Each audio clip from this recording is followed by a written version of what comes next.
Bonjour. Euh, Déjà rendu en 2021. Aujourd'hui, on est le 6 janvier. Alors, dans la tradition, c'est la fête des rois. Et j'en profite pour vous souhaiter à chacun d'entre vous, ainsi qu'à toute l'Église de Vie d'Espoir de Montréal-Est, une année bénie dans la présence de Dieu. Une année euh, qui vous surprendra. Je vous souhaite d'être surpris par la grâce et la bonté de notre Dieu. On a tous passé une année 2020 très difficile, surtout isolés et séparés, mais euh, il reste quand même que l'Église de Christ restent unis ensemble. Les gens sont restés unis ensemble et ça, c'est merveilleux. Je veux prendre le temps de vous remercier de votre soutien, de vous remercier de votre grande patience aussi envers moi. Et naturellement, euh, vous êtes dans mon cœur et vous resterez dans mon cœur jusqu'à la fin de mes jours. Et vous avez une place très importante. Et c'est une des raisons pour laquelle j'ai voulu faire cette petite vidéo qui, en fin de compte, sera certainement une introduction à une série de messages euh, dans le but de vous encourager à aller du moins à accomplir la grande commission de notre Seigneur Jésus-Christ. Et les temps que nous vivons semblent nous dire que qu'on approche de la fin des temps. Du moins, nous sommes au moins 2000 ans plus près de la fin des temps qu'à l'époque des apôtres. Et les apôtres vivaient aussi leur époque comme si c'était la dernière époque. Alors, je rends grâce à Dieu qu'il a usé de patience afin de nous faire connaître sa grâce et sa bonté à nous, les hommes, femmes des derniers temps. Alors, merci, merci à vous tous de votre amitié et de votre amour. Et prions ensemble que le Seigneur puisse faire son œuvre dans chacune de nos vies. Alors, j'aimerais justement faire cette courte prière avec vous aujourd'hui, euh, afin que le Seigneur puisse nous encourager. Père Tout-Puissant, à qui rions-nous? C'est toi qui as les paroles de la vie éternelle.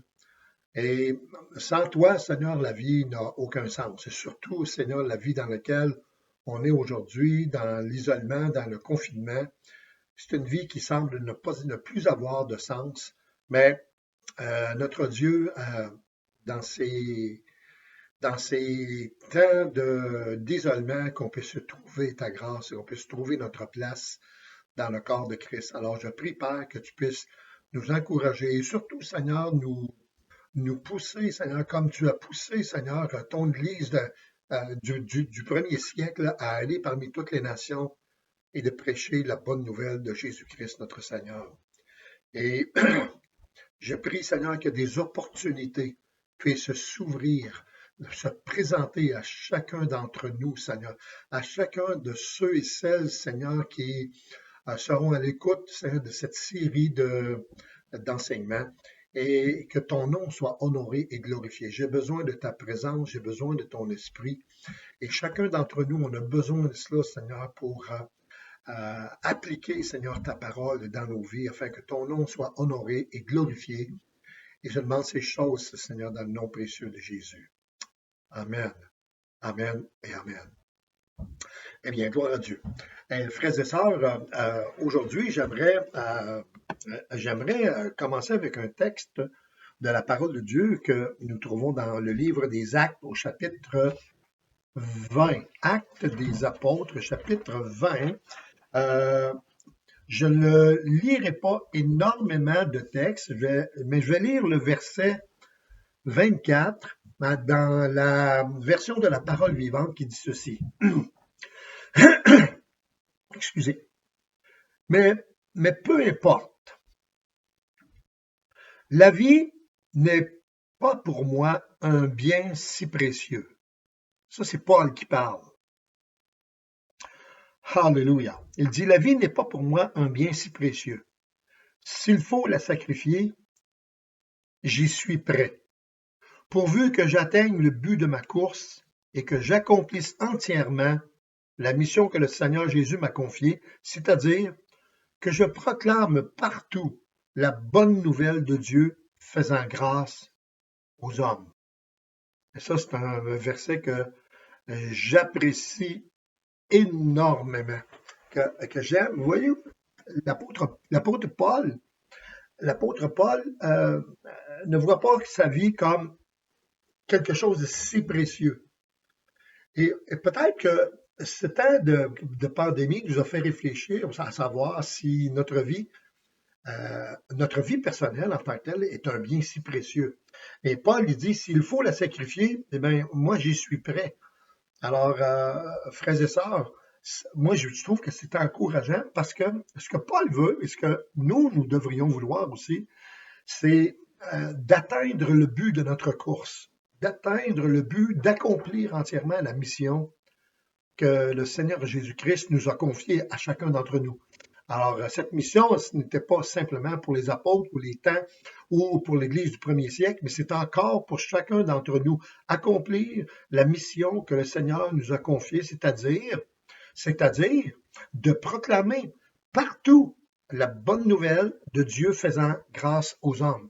Dieu fait encore grâce aux hommes. Et ça, je trouve ça tellement encourageant. Même si on est dans des temps où on a l'impression qu'on ne peut pas rien faire, mais je pense que les opportunités sont là. On peut justement faire quelque chose. Et c'est comme, je lisais un commentaire que notre sœur Louise Masquer a partagé sur son Facebook, une façon peut-être de s'approcher des gens, et particulièrement des personnes âgées qui sont peut-être en moins bonnes conditions physiques pour faire quelque chose, ou du moins pelleter. Elle dit un jeune homme qui avait décidé de faire quelque chose en cette période de pandémie. Et il dit, au lieu de faire, on ne peut pas faire des crossfit, on ne peut pas faire d'exercice. Alors, pour être en mesure de le faire, il dit le matin, il se lève et puis il trouve une personne âgée qui ne peut pas prendre soin de son entrée, le pelleter. Et puis, il part à la course, il va faire le pelletage. Et après ça, quand il a fini le pelletage, il reprend la course, puis il retourne à la maison, mais ça fait son exercice. Alors, je trouvais que c'était une très belle opportunité, une façon de pouvoir s'approcher des gens. Et ça, c'est important. Et tout ça pour vous dire que, en fin de compte, si on veut avoir un impact avec les gens qui nous entourent, ben, il faut qu'il y ait un contact. Alors, c'est sur quoi j'aimerais vous partager aujourd'hui. Il n'y a pas d'impact sans contact. Et se peut-il que ce qui suit soit déjà arrivé? Par exemple, après une journée à Rassemble, vous prenez le train et l'avion, vous cherchez, et puis vous cherchez le siège qui vous est attribué, on va dire le 7A. Et comme indiqué sur votre billet, puis vous vous écroulez sur votre place en espérant que personne ne prendra le siège 7B. Vous êtes à bout de souffle, vous n'aspirez qu'à une chose, rentrez chez vous. Et si le siège central reste vide, vous ne vous sentirez plus obligé de partager la personne qui est sur le siège 7B. Alors, quand l'heure du départ arrive, vous criez intérieurement « Victoire » et vous vous dites « Super, le siège reste inoccupé. Merci Seigneur. » Puis, la culpabilité vous rattrape. Vous sentez qu'il est de votre devoir de partager votre foi bien que vous ne le fassiez pas souvent. Comme l'a dit la parole, avez-vous honte? Est-ce qu'on a honte de l'Évangile? Peut-être que la question serait plutôt, êtes-vous un cultivateur, un semeur ou un moissonneur?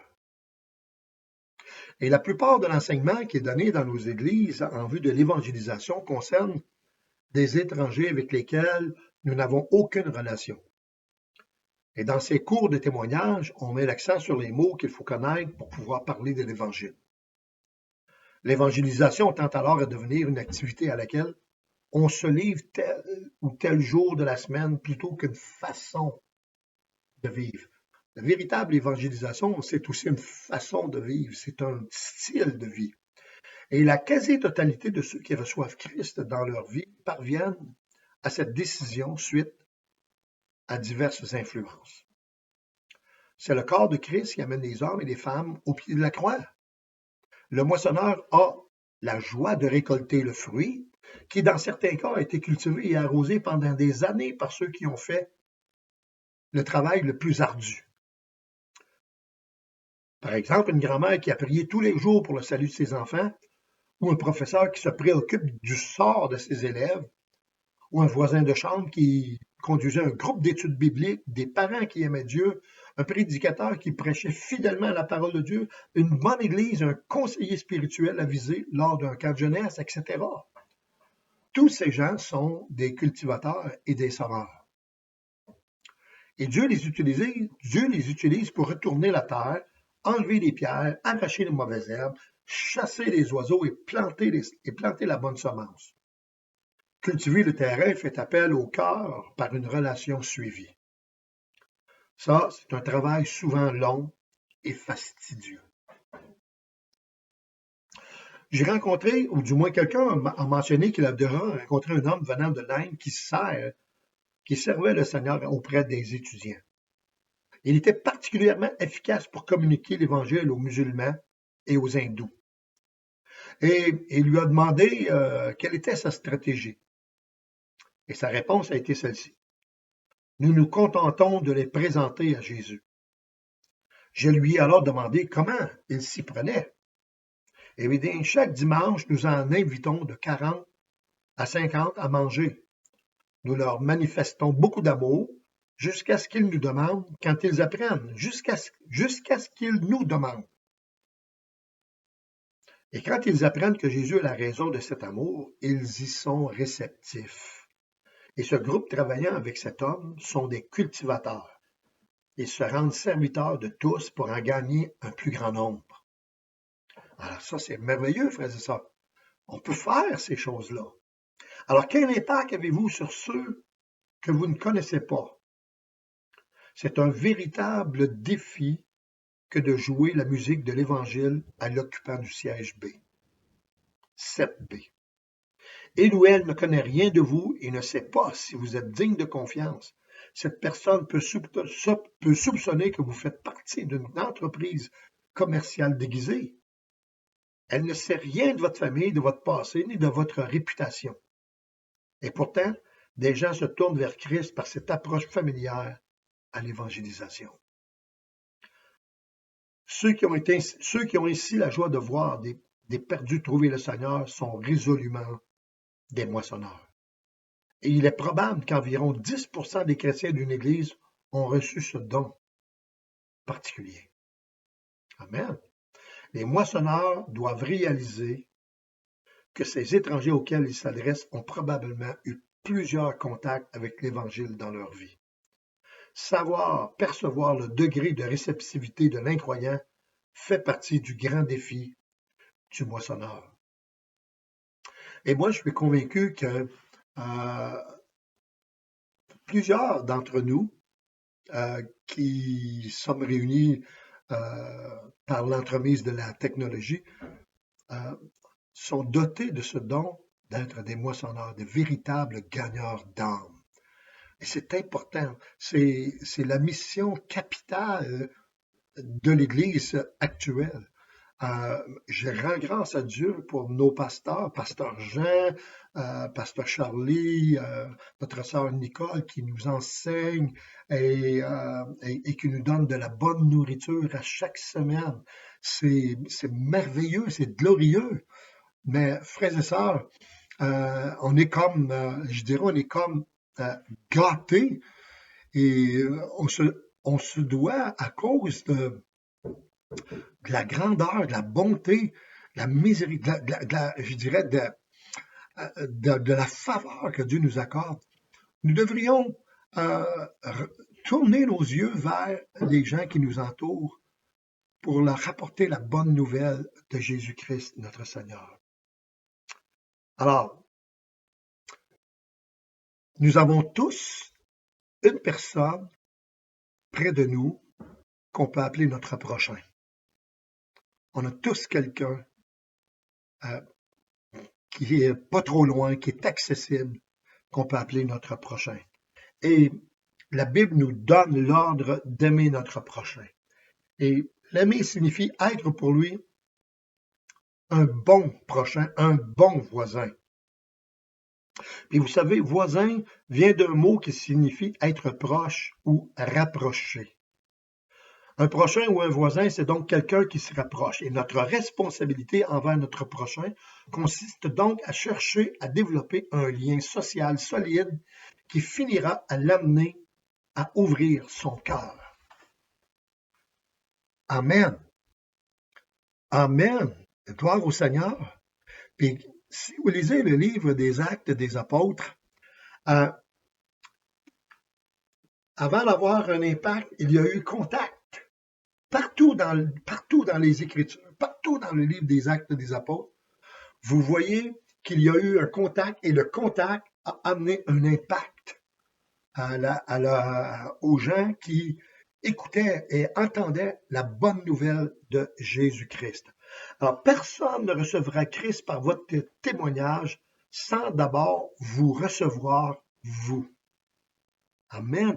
Vous êtes, la Bible dit que vous êtes une lettre vivante, vous êtes une étoile brillante, vous êtes un parfum de bonne odeur, vous êtes du sel, vous êtes de la lumière, un cultivateur prudent, un pêcheur, une belle semence qui doit être plantée. Vous êtes le message. Nous sommes le message de Dieu pour notre société actuelle. Alléluia, gloire au Seigneur, alléluia. Gloire à Dieu. Vous souvenez-vous de cette histoire dans la parole de Dieu? Il est dit que si les disciples étaient rejetés d'une maison ou d'un village, ils devaient secouer la poussière de leurs pieds et aller plus loin. Mais il dit, par contre, si quelqu'un leur ouvrait la porte et les accueillait, les disciples avaient pour ordre de rester et de ne pas aller de maison en maison. Et ceux qui s'ouvrent à notre amitié deviennent semblables à des bancs de poissons, prêts pour être pêchés, pour être sortis des eaux tumultueuses de ce monde pour aller dans